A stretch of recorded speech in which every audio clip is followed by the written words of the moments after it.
Shalom Bapak Ibu Saudara yang terkasih di dalam Tuhan. Kita akan kembali merenungkan bagian firman Tuhan dari surat Ibrani 13 ayat yang kedua.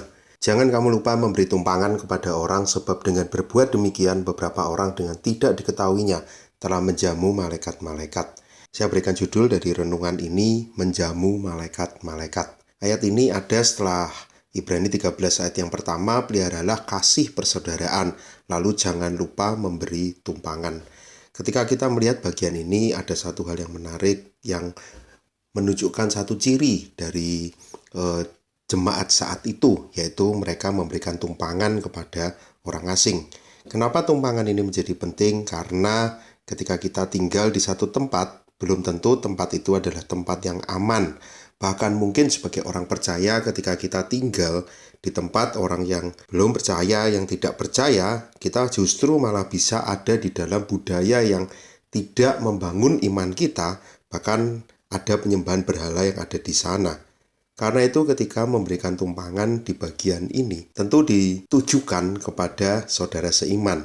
Bukan berarti kita tidak perlu menyambut yang lain, tapi justru ketika fokus kepada saudara seiman, ini menjadi hal yang menarik. Kenapa? Karena melalui saudara seimanlah ternyata pemberitaan Injil ini bisa dilakukan dengan lebih luas. Karena banyak misionaris yang keliling ke banyak tempat, mereka membutuhkan tempat untuk tinggal.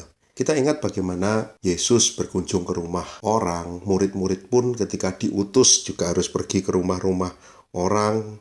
Dan bahkan Yesus ingatkan kalau diterima ya tinggallah di situ, kalau tidak pergilah mencari tempat yang lain. Ada satu hal yang penting di dalam kehidupan orang percaya saat itu. Ketika mereka bersekutu itu dengan orang-orang yang mereka kenal. Tapi ada anak-anak Tuhan lain yang juga memerlukan bantuan dari mereka. Khususnya untuk para pelayan Tuhan, untuk pemberita Injil. Karena itu di ayat ini dikatakan ketika kita memberikan tumpangan, kita seperti menjamu malaikat-malaikat. Ketika kita boleh melakukan kebaikan kepada sesama saudara seiman yang Tuhan izinkan untuk boleh datang ke rumah kita, kita menjamu malaikat. Artinya ketika kita tidak menggunakan kesempatan ini, berarti kita juga kehilangan kesempatan untuk menjamu malaikat. Satu hal yang indah ketika kita boleh memperhatikan saudara seiman yang lain, khususnya di dalam kebutuhan hidup mereka. Satu hal yang indah bahkan bukan hanya saudara seiman, tapi kita boleh mendukung untuk para pelayan Tuhan, untuk orang-orang yang berjuang, yang membutuhkan bantuan di dalam melakukan pelayanan mereka. Mungkin dalam konteks saat itu tumpangan, tapi mungkin saat ini ada banyak hal yang kita bisa lakukan untuk mendukung saudara seiman kita, untuk mendukung para pelayan-pelayan Tuhan, baik dengan doa, dengan tenaga kita, ataupun dengan dana yang kita punya. Yang menarik dari hospitality saat itu, dari memberi tumpangan, dari menjamu yang ada di gereja mula-mula. Yang menarik ketika mungkin ya, kalau kita bayangkan di zaman sekarang, ketika kita menjamu seseorang mungkin kita bingung dengan bagaimana keindahan rumah kita, bagaimana nanti orang berbicara tentang keluarga kita yang menampung orang itu, bagaimana mungkin kita juga tidak akan malu, atau mungkin kita bahkan berpikir gengsi kita. Tapi dari pengajaran menjamu saat itu, yang menarik fokus dari menjamu seseorang adalah orang yang akan dijamu itu. Orang yang akan datang itulah yang menjadi fokus, bukan pemilik rumah, bukan orang yang menjamu. Artinya kita ingin memenuhi kebutuhan orang itu. Kita akan membuatnya nyaman dan boleh menikmati masa-masa tinggal di rumah kita. Bahkan dia boleh merasakan bagaimana dia juga dikasihi, dia didukung.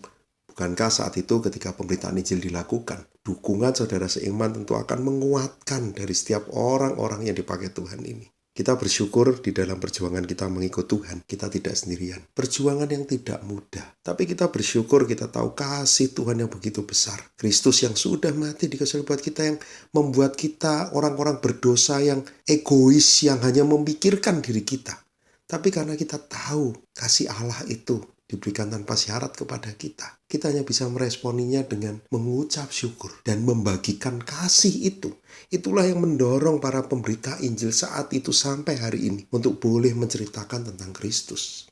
Kasih yang akhirnya juga dibagikan kepada orang-orang di sekitar kita. Karena itu ketika kita boleh merasakan kasih Tuhan, biarlah kita belajar untuk menyambut sesama kita, mengasihi mereka, memperhatikan kebutuhan mereka, supaya setiap kita orang yang kita tolong, bahkan kita sendiri boleh terus ambil bagian di dalam pekerjaan Tuhan. Kita boleh bersama-sama hidup di dalam anugerah Tuhan ini dengan sebaik mungkin.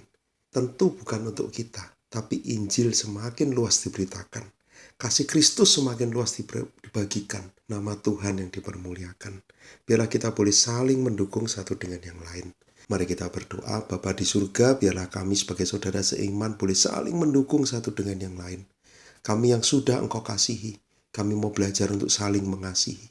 Dan biarlah kasih yang kami boleh saling bagikan ini, orang-orang di sekitar kami juga boleh melihat dan merasakan itu. Dan mereka juga boleh melihat kasih Kristus. Tuhan, kami tahu perjalanan mengikut Engkau tidak mudah, tapi kami tidak sendiri. Bahkan Tuhan boleh sediakan saudara seiman untuk boleh mendukung kami, mencukupkan kami, menguatkan kami. Terima kasih Bapa. Di dalam nama Tuhan Yesus kami berdoa. Amin.